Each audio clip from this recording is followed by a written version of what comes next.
O tema da mensagem é Ele fará, como fez com Elton, Ele fará também na sua vida. E o texto que eu vou usar aqui de base é a cura de um servo, de um centurião. É Lucas 7, então, a partir do versículo de número 1, eu quero ler rapidamente esse texto para que eu possa pregar a palavra e depois orar com você aí da sua casa. Diz assim no versículo de número 1: Tendo Jesus concluído todas as suas palavras dirigidas ao povo, entrou em Cafarnaum, e o servo de um centurião, a quem este muito estimava, estava doente quase à morte. Tendo ouvido falar a respeito de Jesus, ouviu-lhe alguns anciãos dos judeus, pedindo-lhe que viesse curar o seu servo. Estes, chegando-se a Jesus, com instância, lhe suplicaram, dizendo: Ele é digno de que lhe faças isto, porque é amigo do nosso povo, e ele mesmo nos edificou a sinagoga. Então Jesus foi com eles, e já perto da casa, o centurião enviou-lhe amigos para lhe dizer: Senhor, não te incomodes, porque não sou digno de que entres em minha casa. Por isso, eu mesmo não me julguei digno de ir ter contigo. Porém, manda com uma palavra, e o meu rapaz será curado. Porque também eu sou homem sujeito à autoridade, e tenho soldados às minhas ordens, e digo a este: vai, e ele vai. E ao outro: vem, e ele vem. E o meu servo faz isso, e ele o faz. Ouvidas essas palavras, admirou-se Jesus dele, e voltando-se para o povo que o acompanhava, disse: Afirmo-vos que nem mesmo em Israel achei fé como esta. E voltando para casa, os que foram enviados encontraram curado o servo. Vamos orar ao Senhor. Pai, obrigado pelo testemunho que nós acabamos de ouvir. Obrigado pelo louvor e pelos louvores que nós cantamos aqui. Tudo, ó Deus, para expressar o quão grande o Senhor é e quantas maravilhas o Senhor tem feito por nós. Que agora a palavra que será pregada, que o tema é Ele fará, que nós possamos estar atentos e saber, nunca perder a esperança de que o nosso Deus fará. Ele fará milagres, Ele fará a palavra dele se cumprir em nossas vidas, porque Ele é Deus. Fala conosco e que nos lares onde essa palavra está sendo enviada, que haja temor e que haja o poder do Teu Espírito Santo agindo nos corações. Assim eu oro em nome de Jesus. Amém. Como eu disse, eu quero falar hoje sobre Ele fará, o nosso Senhor fará. A leitura que eu acabei de fazer aqui da palavra, conta a história de um centurião que demonstrou a fé de quem compreende que Jesus tem poder para fazer o que quiser. Esse centurião, mesmo não conhecendo ou não caminhando com Cristo, ele tinha uma percepção de que Jesus tinha poder e tem poder para fazer o que Ele quer. Ou seja, o nosso Jesus é o Deus do impossível. Nada é impossível ao nosso Senhor. Era essa mentalidade que o centurião tinha, sem mesmo conhecer profundamente a Jesus. Ele tinha uma percepção de que Jesus tinha poder. Ele também expressa esse seu entendimento em uma analogia com o seu próprio cargo, dando um exemplo da soberania de uma ordem dada por um superior. Ou seja, ele, diante da situação difícil que ele está passando, ele usa o cargo dele para mostrar a confiança que ele tinha em Jesus. E qual que era a analogia que ele fez? Ele disse: se eu disser ao meu servo para fazer, ele irá fazer.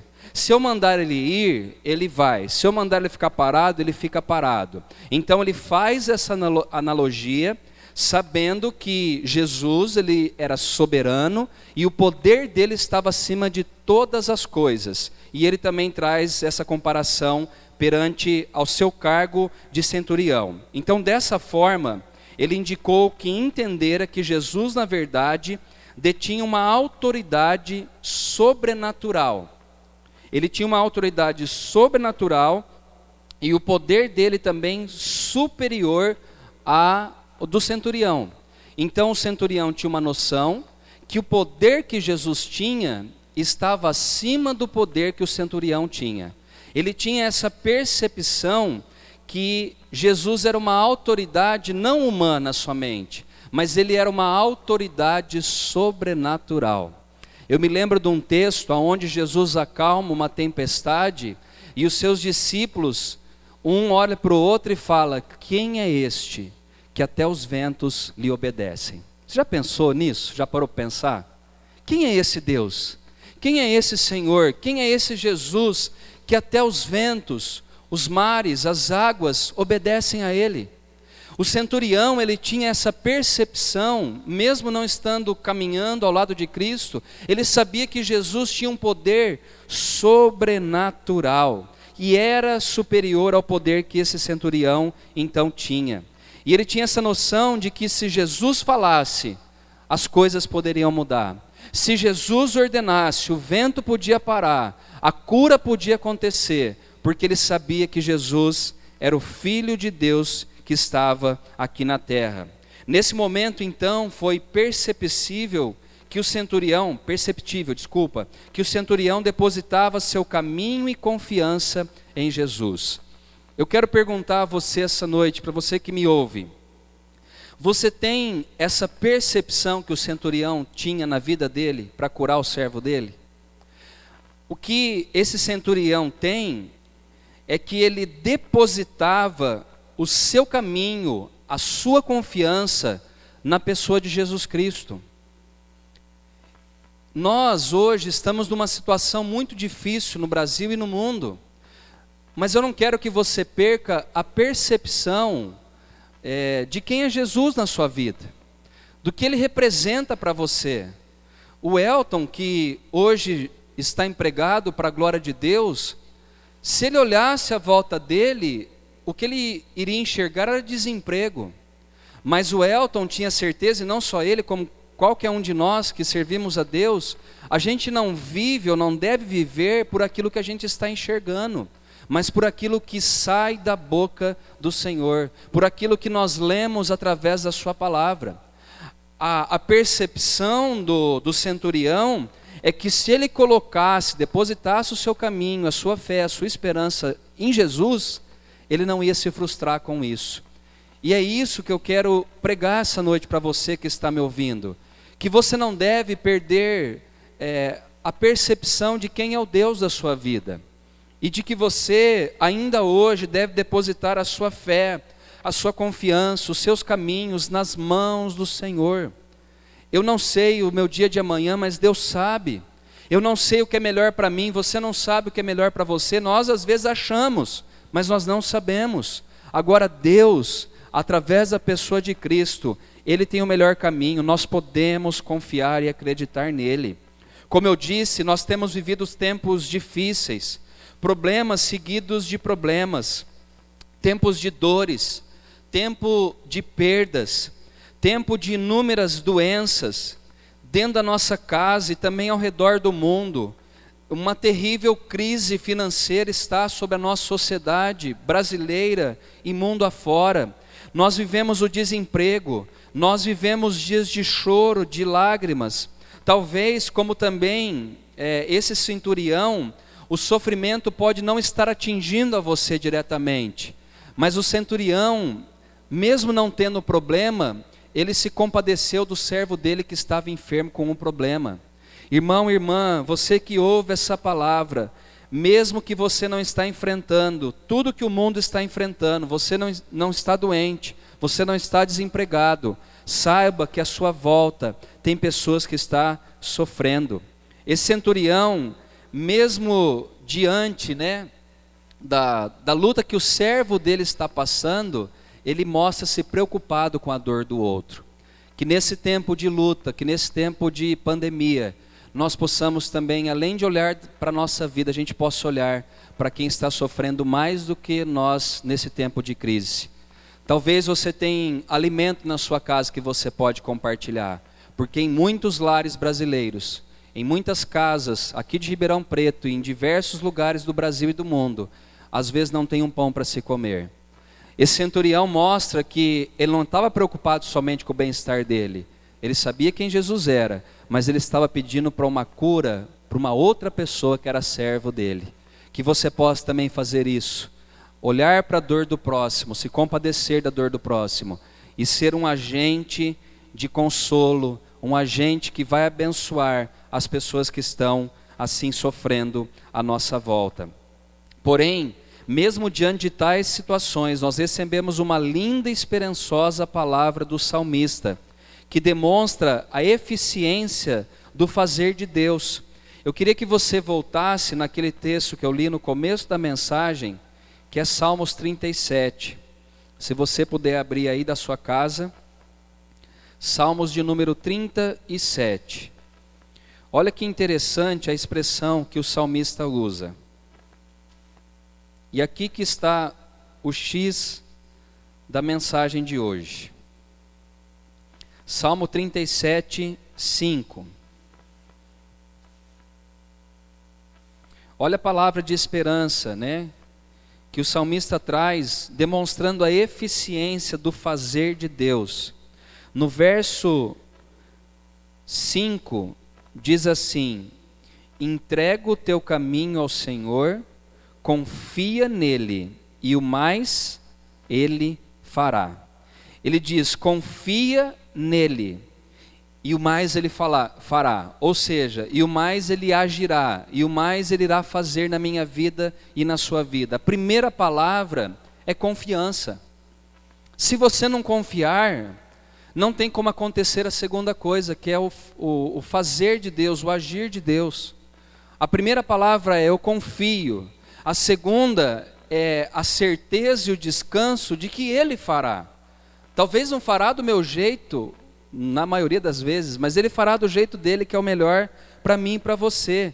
A ação de Deus é capaz de nos tirar de qualquer situação adversa e nos transportar para um abrigo de segurança que é debaixo dos braços dele. É isso que diz no Salmo 91, que aquele que habita na sombra ou debaixo das asas do Onipotente, ele descansará. O que Deus está pedindo para mim, para você essa noite, é para que a gente coloque a nossa confiança nele, porque ele agirá em meu favor, em seu favor. Ele colocará eu e você debaixo dos braços dele e cuidará de mim e cuidará de você. Essa é a ação de Deus, sabendo que ele fará. Ela nos ampara, os braços de Deus nos ampara. Os braços de Deus nos traz conforto. Diz a palavra que quando Jesus foi assunto ao céu, ou seja, ele foi levado ao céu, ele deixou o Espírito Santo aqui na terra para mim e para você. E o que o Espírito faz? Uma das funções do Espírito Santo, primeiramente, é trazer a palavra de Deus para que ela se torne viva no meu coração e no seu coração. A palavra de Deus também pelo Espírito nos convence do pecado, da justiça e do juízo. Mas nós temos também que lembrar que o Espírito Santo foi deixado a nós para nos confortar diante das aflições que nós enfrentamos na vida. Eu quero dizer que esse Espírito Santo, ele está presente todos os dias na sua vida. Talvez eu como pastor não vou conseguir estar presente todos os dias na sua vida, mas não se importe com isso, porque nós temos o Espírito Santo na nossa vida.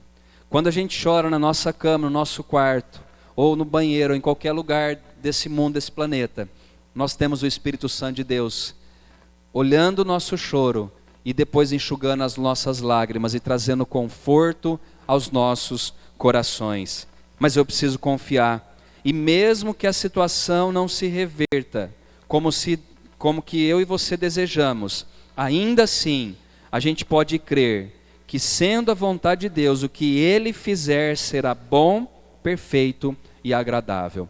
Muitas coisas talvez não aconteçam do jeito que eu quero, do jeito que você quer, mas você pode confiar em uma coisa, que o que Deus fizer por mim e por você, será bom, perfeito e agradável.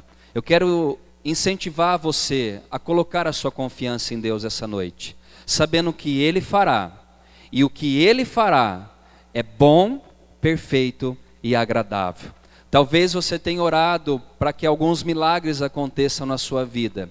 E eu quero dizer que Deus pode fazer esse milagre acontecer. Agora lembre-se de uma coisa: a vontade é dele, o agir é dele. E ele faz o bom, o perfeito e agradável para mim e para você. Ele sabe o que é melhor para cada um de nós. Será a realização então do necessário conforme o plano que Deus estabeleceu para mim e para você. Ele vai fazer o que é necessário. Ele vai fazer aquilo que eu e você necessitamos. Certa feita eu ouvi de um pastor que Deus não enviou seu filho para atender às demandas de luxo, de conforto, não. O que Deus veio fazer através de Cristo, ou desde a sua criação do mundo, Ele veio para suprir a minha e a sua necessidade. Agora estudando o Antigo Testamento, a gente vê o povo vivendo no deserto durante 40 anos. 40 anos, irmãos. Eu tenho 41, vou fazer 42 esse ano. É quase que uma vida inteira vivendo no deserto. E Deus sustentou aquele povo com o maná. Deus sustentou dando água. Deus sustentou com uma coluna de fogo à noite. E com uma coluna que era uma nuvem de dia para trazer refresco e descanso àquele povo.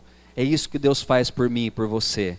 Ele supre as minhas e as suas necessidades. Nada vai faltar a mim, nada vai faltar a você.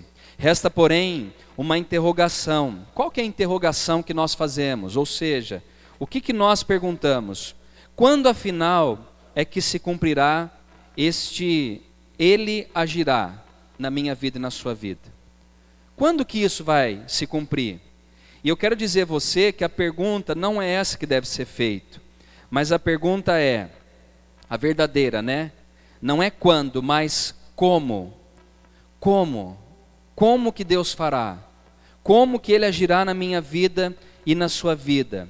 E por isso, o mesmo versículo que traz a promessa também apresenta a condição. Isso acontecerá quando entregarmos nosso caminho ao Senhor e confiarmos nele. Então não é quando, mas é como. E sabe como que é o como? O 37,5 diz: entrega o teu caminho ao Senhor e confia nele. Então o caminho meu e o caminho seu tem que ser entregue nas mãos do Senhor. Como que acontecerá? Quando eu confiar que Deus tem um caminho melhor do que o meu. Quando que acontecerá? Quando Ele fará? Quando Ele agirá? Quando eu entender que o caminho que Ele tem para mim é melhor e eu posso confiar cegamente no Senhor.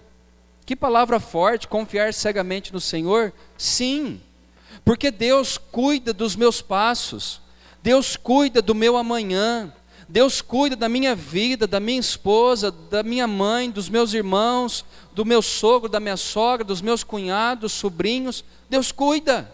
Como que Ele cuida, pastor? Quando eu entrego nas mãos dEle, confiando que Ele vai fazer o melhor para mim e o melhor para você. É dessa maneira que Deus agirá em meu e no seu ou em seu favor. É dessa maneira, depositando a Ele, diante dEle, aquilo que nós estamos passando e enfrentando.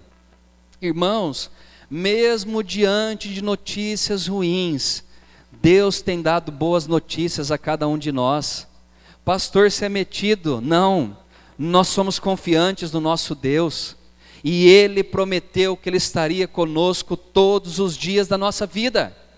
A pandemia está atingindo, a enfermidade está vindo, o desemprego, a crise mundial está acontecendo, mas eu quero dizer, como Jó disse um dia: eu sei em quem eu tenho crido. Deus sabe o que está acontecendo na humanidade, Ele não perdeu o controle da minha e da sua vida. Ele sabe e Ele permite que coisas ruins aconteçam, para que a humanidade saiba que ela precisa se colocar nas mãos dEle, entregar o caminho a Ele, entregar a vida a Ele e confiar na pessoa dEle. Deus não perdeu as rédeas do mundo, Deus não perdeu as rédeas da história da humanidade. Diversas catástrofes, diversas crises já vieram pelo mundo. Judeus na época de Hitler, milhões foram mortos, e mesmo diante dessas mortes, Deus não perdeu o controle da história.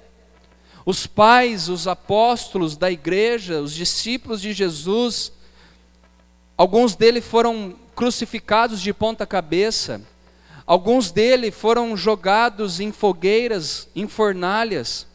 Paulo, que foi o maior apóstolo, missionário, pastor, que houve aqui na terra e talvez não haverá igual ao apóstolo Paulo, diz a história que ele foi decapitado. Depois da prisão, ele foi decapitado. E nós então precisamos entender que mesmo diante de tudo isso, Deus esteve controlando a história desse mundo. O sangue derramado desses apóstolos, dos pais da igreja, estão gritando até o dia de hoje. E as portas do inferno, irmão, irmã, ainda não prevalecem diante da igreja. A igreja na China, na Índia, em tantos outros lugares, aqui na América do Sul, em alguns países, ela sofre uma ferrenha perseguição. E a gente fica pensando, então a igreja vai morrer? Não, porque a igreja não é minha, a igreja não é sua, a igreja é de Cristo. Ele não perde o controle da história, da humanidade, da minha vida, da sua vida e principalmente da sua igreja. O grande fato, a grande questão de hoje é que eu devo entregar, confiar no Senhor e saber que o mais Ele fará na minha vida e na sua vida. Eu termino essa mensagem, e termino mesmo, dizendo que nós precisamos entregar, esperar e ter a certeza de que Deus agirá em favor da minha vida e da sua vida, para que a palavra, o propósito dEle, a vontade dEle se cumpra na minha vida e na sua vida. Para finalizar a palavra, eu quero contar um testemunho rapidinho daquilo que aconteceu comigo. Há mais de 20 anos atrás, eu perdi o meu pai. Meu pai teve câncer na próstata. Ele tinha 50 anos de idade. E meu pai, com 53 anos de idade, o câncer que ele teve na próstata se alastrou pelo corpo inteiro dele. E com 53 anos de idade, meu pai morreu. Aquilo que seria talvez o fim da minha mãe, dos meus irmãos, foi o início dos planos, dos propósitos, da vontade de Deus soberana na minha vida e também dos meus familiares. Porque eu me lembro que naquele tempo eu andava afastado dos caminhos do Senhor. E quando meu pai morreu, no dia em que meu pai morreu, o Espírito Santo de Deus colocou no meu coração: Fernando, você precisa voltar para Cristo. Fernando, eu tenho um plano na sua vida. E a partir daquele dia, depois da morte do meu pai, eu entendi que o meu caminho, a minha vida devia ser colocada nas mãos do Senhor. Sabe, irmão, irmã, e você que ouve essa mensagem, foi a melhor coisa que eu fiz na minha vida, foi a melhor decisão que eu tomei. Porque através dessa decisão, a minha vida, ela começou a tomar uma outra forma do que eu tinha planejado para mim. A palavra de Deus hoje para mim e para você é de entrega, é de depositar a confiança no Senhor. E o final do versículo diz: e o mais Ele fará. Não sou eu que vou fazer, não é você que vai fazer, é Deus quem irá fazer. Quando eu voltei para Cristo, eu tive a noção de me entregar a Ele, de depositar nas mãos dEle. Eu entreguei meu caminho, minha confiança, depositei a minha fé nele. Mas daí para frente, o rumo da minha vida foi desenhado, foi escrito pelas mãos de Deus e pelos planos que Ele tinha para mim, para minha esposa, para a igreja e assim por diante. Então, você que me ouve hoje, essa noite, está enfrentando uma crise, um problema, eu sei que é difícil de enxergar um futuro melhor, mas eu quero dizer a você, eu quero te encorajar a você depositar o seu caminho, a sua confiança nas mãos do Senhor. O que o salmista diz é: entrega o teu caminho ao Senhor, confia nele e o mais Ele fará. o mais Ele fará por mim, o mais Ele fará por você, porque Ele é Deus, e Ele não fica devendo nada para mim, Ele não fica devendo nada para você. O louvor vai cantar uma canção, nós vamos, depois dessa canção, nós vamos orar ao Senhor. E a minha palavra é que você deposite, a minha palavra é para que você entregue, minha palavra é para que você se jogue nas mãos do Senhor. Toda a sua vida, toda a sua família, tudo que você tem, o seu trabalho, seus sonhos, entregue nas mãos do Senhor essa noite e confia nele, porque o mais Ele fará na minha vida e na sua vida. Vamos cantar essa canção, depois eu quero orar por você.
Sonhos rendo a ti, e teus direitos dou.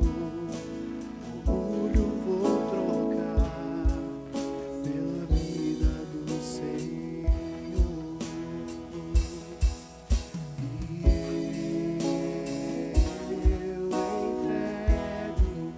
tudo a ti, tudo a ti.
Sei que tem algumas pessoas aí acompanhando ao vivo o culto, e eu quero encerrar essa mensagem, esse culto de hoje, dizendo para você entregar a sua vida ao Senhor.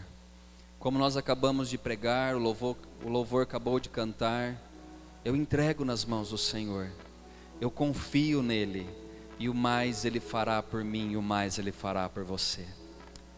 Se você tiver aí com pessoas à sua volta na sua casa, dê a mão para quem está aí junto com você, talvez para sua esposa, para o seu marido, para o seu filho, para sua filha, para os seus pais. Se você está sozinho, se conecte agora com o Senhor, e nós vamos orar para encerrar esse culto. E nós vamos encerrar dizendo: Senhor, nós entregamos a nossa vida a Ti, porque não há melhor lugar do que estar nos braços do Pai. Senhor, obrigado pelos louvores, como é bom poder cultuar a Ti. Como é bom ouvir a Tua palavra e saber que o mais o Senhor fará por cada um de nós. Como é bom, ó Deus, poder confiar em Ti, confiar de que o Senhor tem o bom, o perfeito e o agradável para cada um de nós. Nessa noite, nós depositamos a nossa fé em Ti. Nós entregamos os nossos cônjuges, filhos, os nossos pais, a nossa família. Nós entregamos o nosso trabalho. Nós entregamos a nossa saúde.